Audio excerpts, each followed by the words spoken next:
श्री गणेशाय नमः। श्री गुरुवे नमः। सद्गुरुदेव चरण कमलेभ्यो नमः। गुरुर्ब्रह्मा गुरुर्विष्णु गुरुर्देवो महेश्वरः। गुरोः साक्षात् परब्रह्म तस्मै श्री गुरुवे नमः। यस्या प्रसादात् भगवत् प्रसादो यस्या प्रसादात् गति कुतोऽपि ध्यायान्तु वत्स्या यशस्त्रिसन्ध्यं वन्दे गुरुः श्री चरणारविन्दम्। विघ्नेश्वराय वरदाय सुरप्रियाय लंबोदराय सकलाय जगद्धिताय नागाननाय श्रुति यज्ञ विभूषिताय गौरीसुताय गणना नमो नमस्ते। मनोजवं मारुततुल्यवेगं जितेन्द्रियं बुद्धिमतां वरिष्ठं वातात्मजं वा नरयूप्यमुख्यं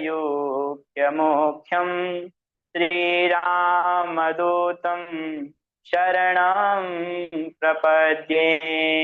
नारायणं नमस्कृत्य नरं चैव नरोत्तमः देवीं सरस्वतीं व्यासो ततो जयमुदीरयेत्।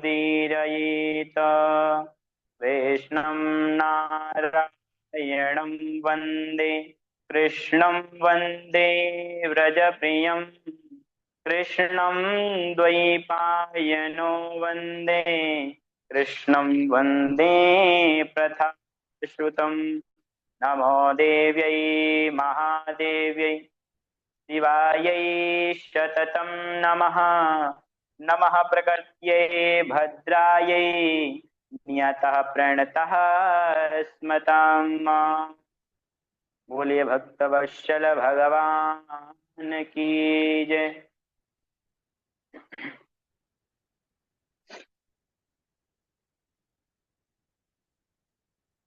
श्री कृष्ण बलराम दोनों भैया आज मैया से कहते हैं, मैया मैं भी बड़ो हो गया हूँ और मुझे भी गाय चराने की अनुमति मिलनी चाहिए। मैया बोली अभी तो छोटो है लाला, बहुत छोटो है, तू गाय चराने की अनुमति तुम्हें प्राप्त ना है सके।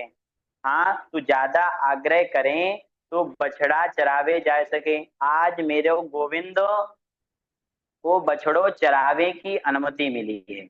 वृंदावन जो तुलसी का पवित्र वन है उसे वृंदावन कहते हैं।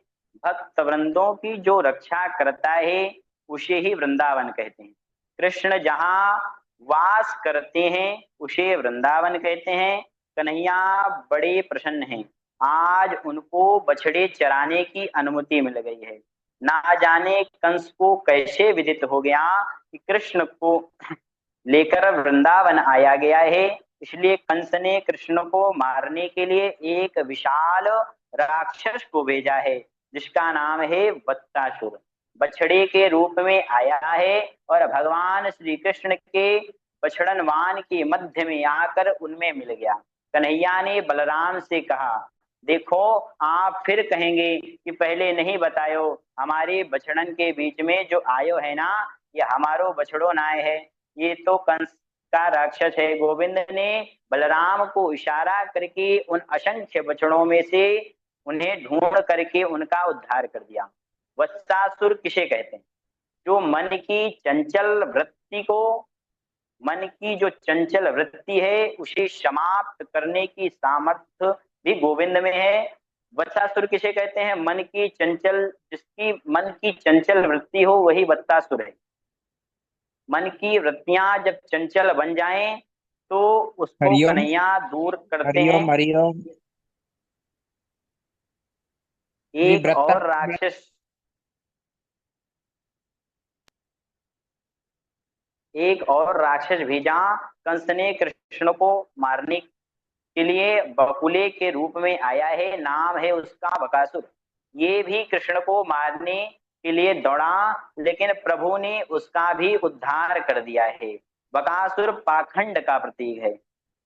आपने कभी बकुले को देखा हो तो वो नदी में एक पैर पर खड़ा होता है और दूर से देखने में ऐसा लगता है कि ये कोई बहुत बड़ा ऋषि है क्या। आंख बंद करके एक पैर पर खड़ा रहता है, लेकिन बकुले की आंख बंद करने में कोई भजन नहीं होता है, कोई भक्ति नहीं होती है। उनका ध्यान तो केवल उस मछली पर है, नीचे चलने वाली मछली को देखता है और उसे खा जाता है। ऐसे ही विचार जिसके संसार के प्रति अग्रसर हैं, जिसने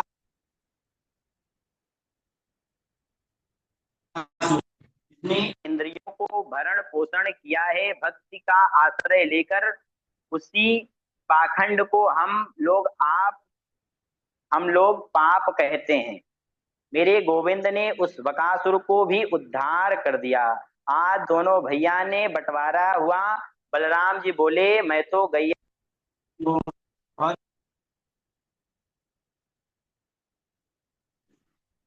कृष्ण के बछड़े असंख्य हैं, हजारों बछड़े हैं कृष्ण के। आज कंस ने जिस विचित्र राक्षस को भेजा है उसका नाम है अघासुर। अघ माने पाप, और पाप का जो मूर्तिमान स्वरूप है उसका नाम है अघासुर। अघासुर अजगर का रूप लेकर आया है। कंस ने उससे कह दिया, आप कंस से अघासुर ने कहा, आप बिल्कुल चिंता ना करें, बस मैं जाता हूं और जा करके कृष्ण को मार दूंगा। बीच मार्ग में हम अजगर के रूप में बैठ जाएंगे। कृष्ण और उसके मित्र मेरे मुंह को गुफा समझेंगे और गुफा समझ करके सब अंदर प्रविष्ट हो जाएंगे। मेरे मेरा भोजन हो जाएगा और आपका शत्रु मर जाएगा। दूसरी की वस्तु को जो हड़पने की चेष्टा करता है उसे अघासुर कहते हैं। दूसरों की संपत्ति को बिना किसी परिश्रम के स्वयं लेना चाहे, वही अघासुर का स्वरूप है। अघासुर ने 1.5-2 किलोमीटर का लंबा अजगर का वेश बना लिया है और जीभ को एकदम जमीन पर स्थापित कर दिया। ऊपर का तलवा आकाश में स्थापित किया। बलराम जी के संग तो बड़े बड़े सखा जाते हैं, लेकिन मेरे कृष्ण के संग छोटे छोटे सखा जाते हैं। आज कृष्ण की जो उम्र है ना, ये तकरीबन 4.5 वर्ष की है। जब मंडली के अध्यक्ष ही 4.5 वर्ष के होंगे तो सखा कितने बड़े होंगे। वो भी उन्हीं उम्र के सखा भी हैं।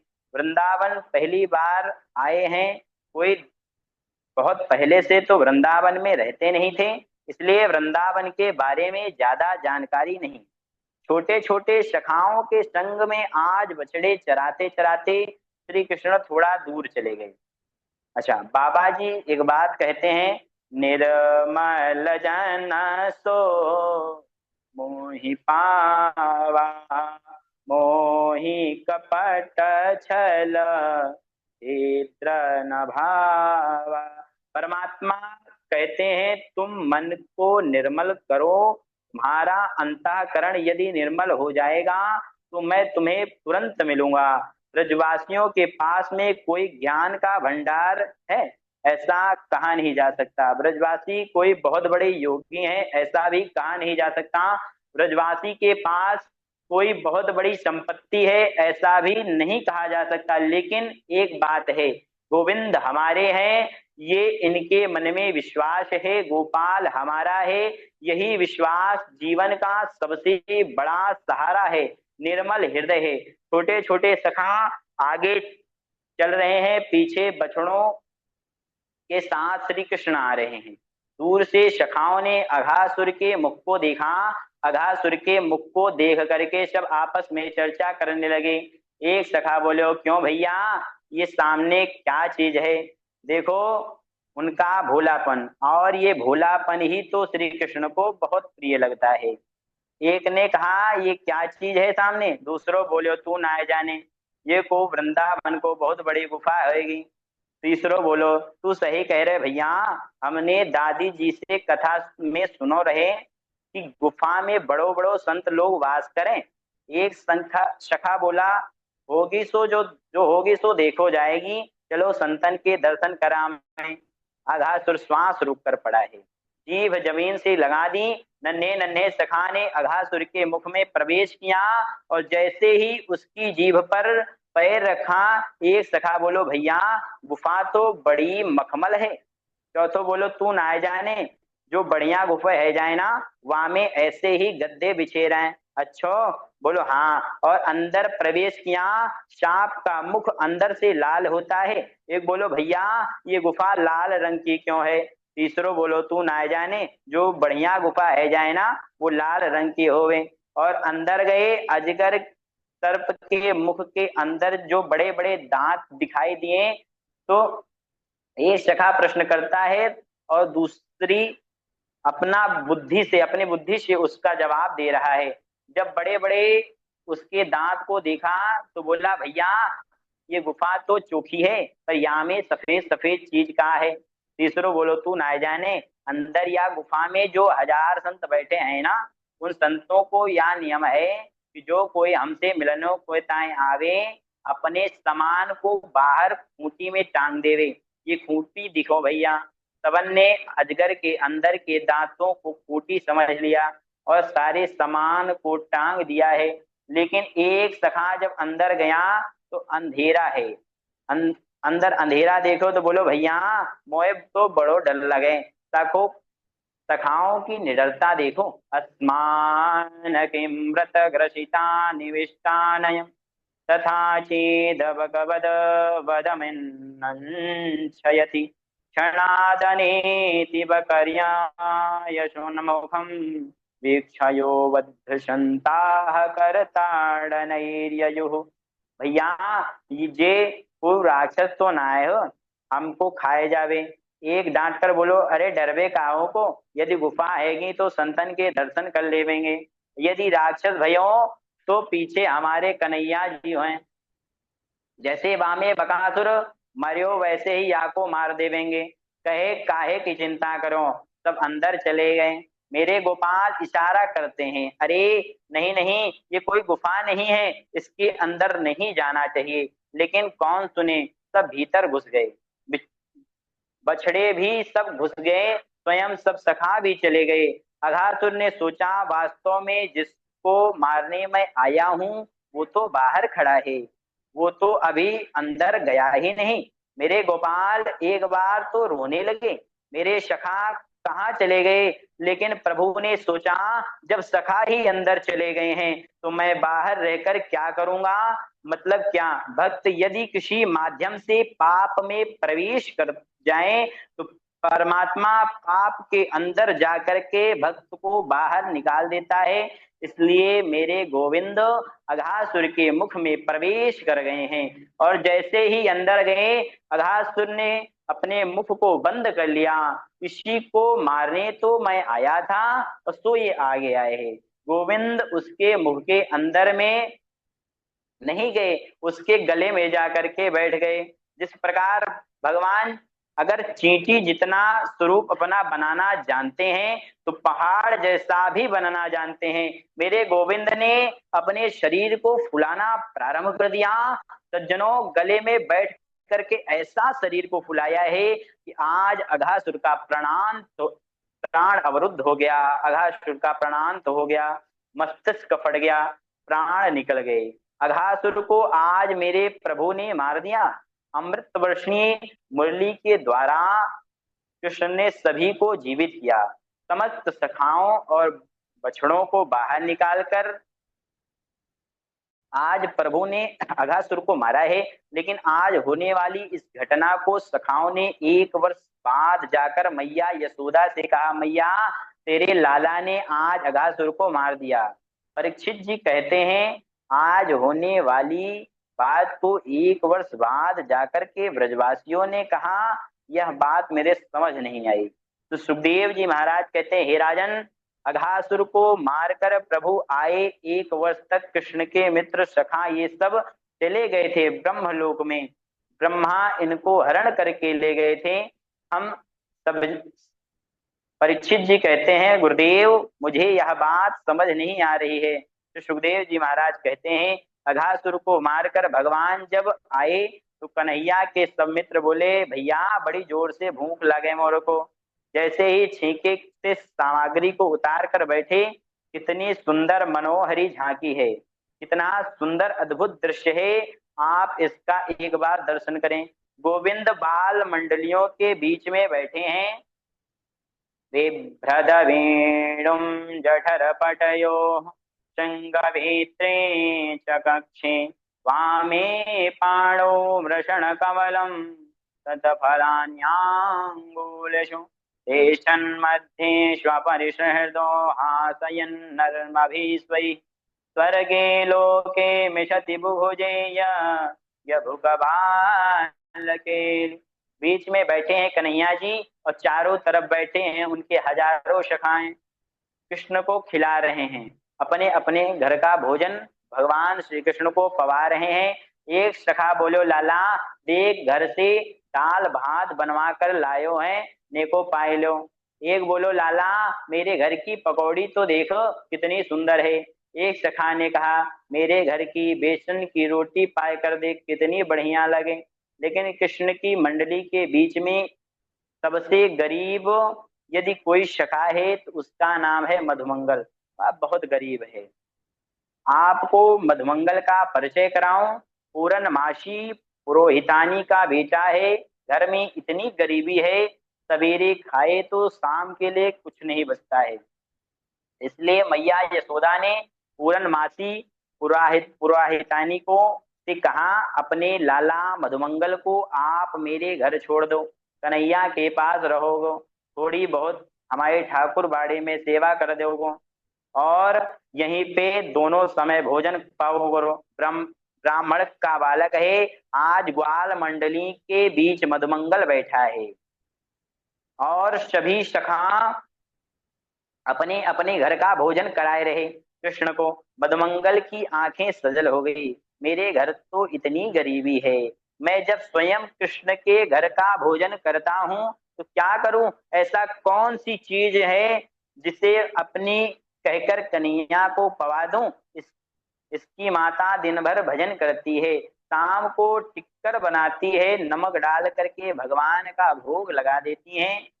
और आज मधुमंगल ने सोचा, मेरे घर भी यदि भोजन बनता तो मैं भी अपने घर का भोजन लाता, लाला के लिए लाता और उसने पवा देता। लेकिन मेरे गोविंद अंतर्यामी हैं, सब जान जाते हैं। आप सच्चे मन से हृदय में सोचो, गोविंद उसको पूर्ण जरूर कर देते हैं। यदि हृदय निर्मल है, अंतःकरण पवित्र है तो प्रभु इच्छा जरूर पूरी करते हैं। आज भगवान पूरी ग्वाल मंडली के बीच में मचल गए और बोले, भैया आज तो हम मधुमंगल के घर का ही भोजन करेंगे। मधुमंगल ने कही, मेरे घर को भोजन करोगो लाला, तू 2 मिनट रुको, विश्राम करो, अभी गयो और तुरंत भोजन लेके आयो। खुशी के मारे उसके नेत्र सजल हो गए। मधुमंगल दौड़े दौड़े आए, घर में उनकी माँ भजन कर रही हैं और माँ ने पूछा, अरे मधुमंगल आज तू बीच में कैसे आए गयो। मधुमंगल ने कहा, प्रणाम करके कहा, मैया आज मेरी ग्वाल मंडली में लाला ने मोरो कितनो सम्मान कियो, तो ये कैसे बताऊं।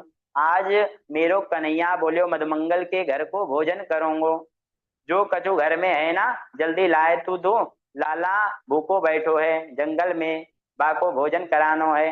माता पूरन मासी रोते हुए बोली, बेटा तू तो जाने घर में तो कछु ना है, यजमान के यहाँ से आज तो कछु ना है मिले, देखो यार मटकी में देखो कछु रखे है तो ले जा।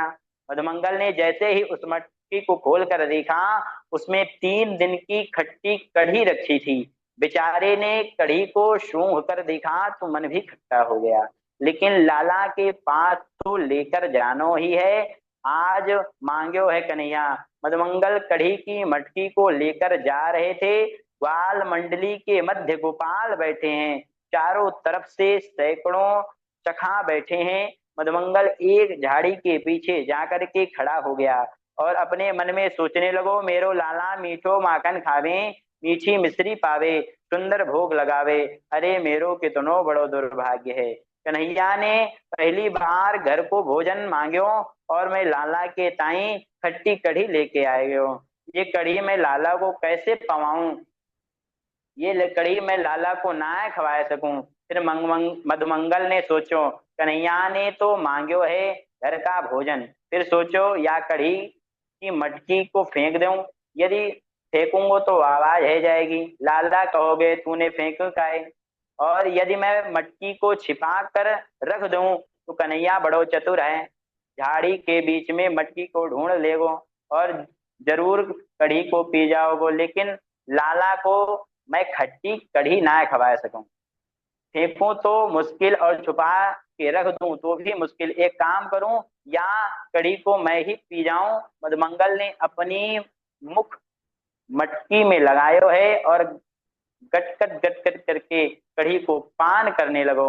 जल्दी जल्दी पीवो, देखो भी जाके मोको को देख तो ना आए रहो। जल्दी जल्दी पीने से आधी कढ़ी तो पेट में गई और आधी मुंह पर फैल गई।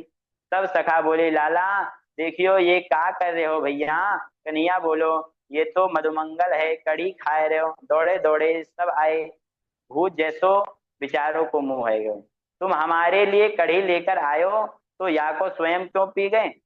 मधुमंगल ने कहा, लाला मैंने सोचो मेरे गोविंद बड़ो कोमल हैं, सुंदर खीर खावे मिश्री पावे, खट्टी खड़ी कैसे खवाऊं, या लिए लाला या को मैं ही पी गयो। कन्हैया बोले, लेकिन हमारी तो प्रतिज्ञा है, हमें आज तुम्हारे ही घर को भोजन करना है।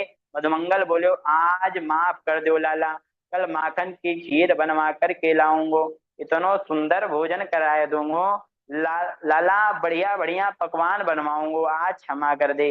कन्हैया ने कहा, हमारी प्रतिज्ञा है, आज ही हमें तुम्हारे घर को भोजन करना है। मधुमंगल बोलो, जब है ही ना है तो कैसे कराए देवो। गोविंद जी बोले, मेरे लिए तो बहुत है। कन्हैया ने अपनी जिह्वा निकाली और मधुमंगल के मुख को चाटना शुरू कर दिया। मुंह पर कढ़ी लगी थी। सब ब्रजवासियों के नेत्र आज सजल हो गए हैं। गोविंद को अंक में भर लिया, लाला तू कितना प्रिय है, कितना स्नेही है, हमारी कढ़ी को मुंह पर से चाट गयो। ग्वाल बाल सब आनंदित हो रहे हैं, सब नाचने लगे। कन्हैया इस दृढ़ता से यही दृश्य को देख रहे थे। ऊपर से ब्रह्मा जी, ये कैसा भगवान है, भगवान कभी किसी की झूठी कढ़ी खाता है क्या, ये भगवान नहीं हो सकता। फिर ब्रह्मा ने मन में सोचा, यदि भगवान नहीं हो सकता तो जन्म के समय तो स्तुति करने मैं ही गया था, वो देवकी नंदन कोई और होगा, ये भगवान नहीं हो सकता। ब्रह्मा जी सोचते हैं, ऐसा क्या करूं कि इसकी परीक्षा हो जाए। इसके लिए उन्होंने परीक्षा लेना चाहा, यदि भगवान होगा कोई असर नहीं होगा, भगवान नहीं होगा तो रोएगा। इसके ग्वाल बाल बछड़ों को ब्रह्मलोक में चुरा कर ले जाता हूँ। कन्हैया बोले, देखो हम यही कढ़ी पावे में लगे रहे, हमारे बछड़े दूर चले गए हैं, तुम लोग यहाँ बैठो, मैं बछड़ों को लेकर आऊं। गोविंद बछड़ों को लेने गए। इतने में ब्रह्मा जी ग्वाल बालों को चुराकर ब्रह्मलोक में ले गए हैं। ब्रह्मलोक में योग सैया पर सबको लिटा दिया, जहां काल का असर नहीं होता है।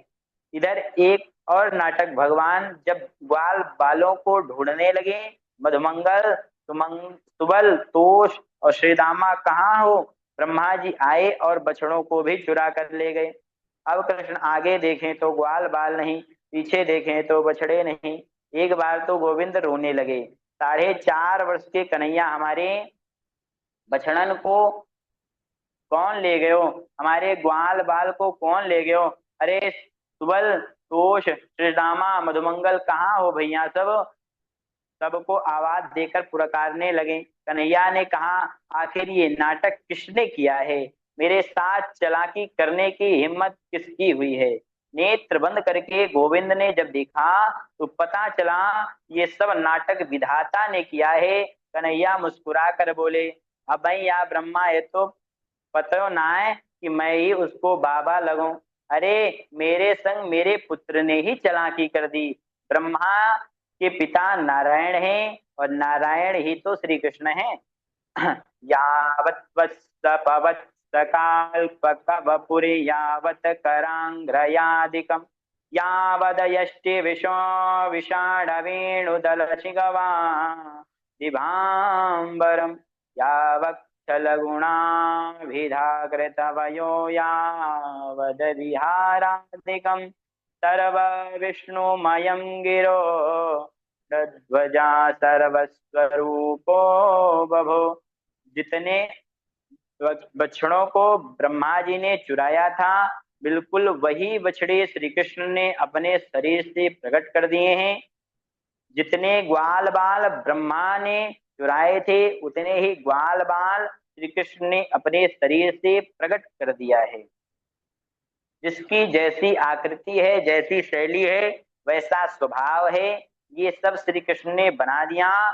सब रूप श्री कृष्ण का बन गया। नित्य प्रति भगवान बछड़े को चराने जाते हैं, नित्य प्रति लौट करके आते हैं।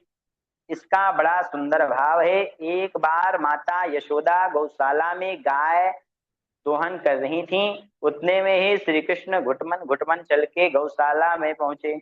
मैया तो गाय को दूध निकाल रही थी। गोविंद जबरन मैया की गोद में चढ़कर स्तनपान करने लगे। यही दृश्य टेढ़ी नजर से गौ माता ने देखा और गाय के मन में ये विचार आया, ये भाव आया कि जैसे ही श्री कृष्ण यशोदा के पुत्र बनकर उनका दुग्ध पान कर रहे हैं, क्या कभी मेरा बछड़ा बनकर मेरी भी दुग्ध पान करेंगे। उन गायों की अभिलाषा को 1.5 वर्ष के गोविंद ने समझा है और बोले समय आएगा तो तुम्हारा बछड़ा बन करके तुम्हारे दुग्ध का पान करूंगा।